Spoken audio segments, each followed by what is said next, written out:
people have no energy? Because mental diarrhea. You eat bad food and then try to stop diarrhea, it's not going to work. This much you do.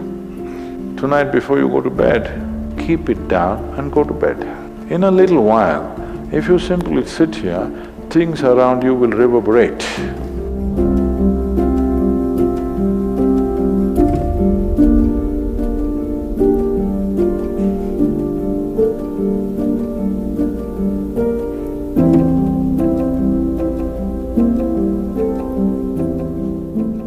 Is it possible to do it without using specific mudras, whatever? Yes. These are all small help, little assistance. You don't see a Shiva or a Krishna holding mudra and sitting like this, simply intense. Nor will you ever see me sitting like this. No, you will not see me practicing Shambhavi or this or that. If I just close my eyes for 20 seconds, I'm done. I'm ready for the day. So, this is all good help. But is it the only way to do it? No. You can simply sit. If you learn to simply sit, you'll become tremendously intense. Right now, your energy is simply expended by doing unnecessary, endless activity. When you have so much mental diarrhea, how can you have energy? Suppose you have diarrhea, do you see how weak you feel? Yes or no? Right now this mental diarrhea, that's why people have no energy. They want to just eat and sleep all the time because mental diarrhea is very exhausting. If you have physical diarrhea, you know how exhausting it is. Yes? This is also equally exhausting. People are sleeping 8 hours, 10 hours a day, not because they're working so much or their body is in such a bad state, it's just mental diarrhea. If you stop the mental diarrhea, there's enough energy to make this very, very intense. Now how do I stop mental diarrhea? If you have diarrhea, physical diarrhea, what is the first thing to do? Huh?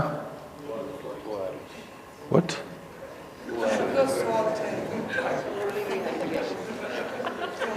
Yes, run to the toilet, I know that.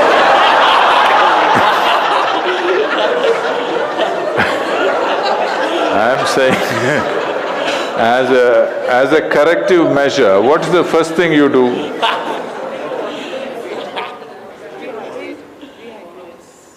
No, as a corrective measure, what is the first thing you do?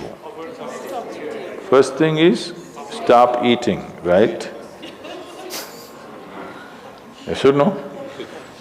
But diarrhea means in some way we've eaten something that the body doesn't want. It's trying to throw it out. Yes? You've taken something inside which the body doesn't like, it wants to throw it out. First thing is, stay away from food for some time. You eat bad food and then try to stop diarrhea, it's not going to work.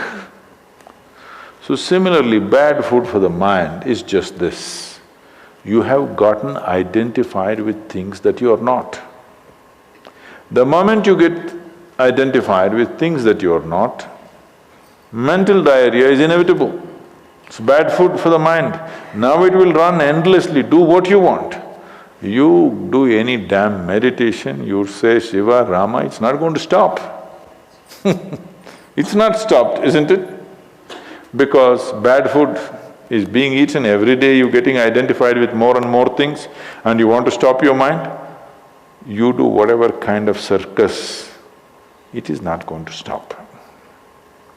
If you disidentify with everything, if you understand what is you and what is not you, If you keep a little distance from that, mind will become still. If you want, you can use it, otherwise you can keep it. Now my hand is there, if I want I can move it, otherwise I can keep it. This is a useful hand. Suppose it starts jumping like this. You clearly know there is some kind of an ailment, isn't it? Yes or no? So if hand is jumping, you know it's an ailment. If mind is jumping, is it an ailment or no? The ailment has come because continuous wrong diet. You tell your mind that I am this, I am this, I am that, I am that. It's having diarrhea. You stop giving it wrong food. If you clearly see what… even if you do not know what is me, at least you know what is not me, isn't it? This much you do. Tonight before you go to bed, sit on your bed and sit down and discount everything that is not you. This house in which you're living, is this me? No. This loving parent or mother, father, wife or husband or child, they're wonderful, but is this me? No. Now these nice clothes I'm wearing, is this me? No. Now my body, I like it, but is this me? No. Now I'm having so many thoughts, is this me? No.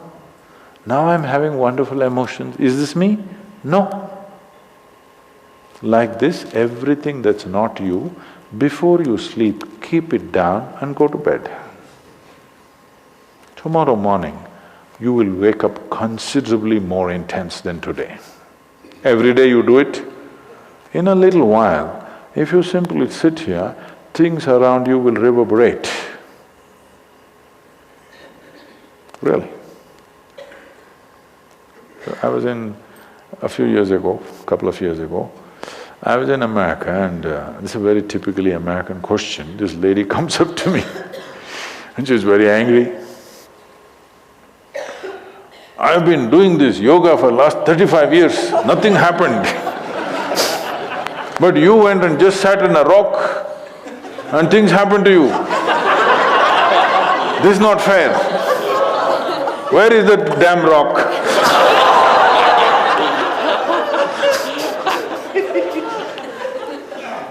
She thinks it's the rock which did it.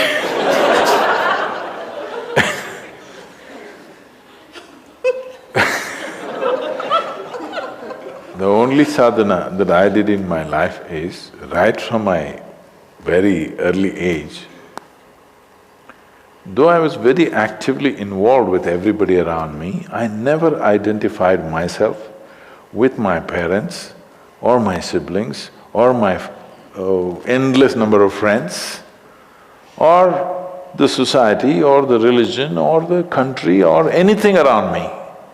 Never identified.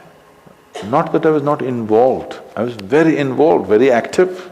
Even today I'm very active and involved, but not identified. If you don't identify with anything, there is enough energy in this to become intense.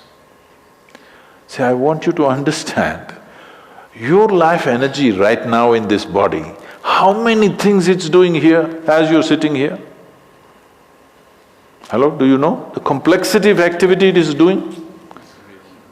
Every cell in the body, your liver, your kidney, your damn spleen and all kinds of stupid things that we cannot even figure even today. Yes? Just see as you sit here, how many things this energy is doing.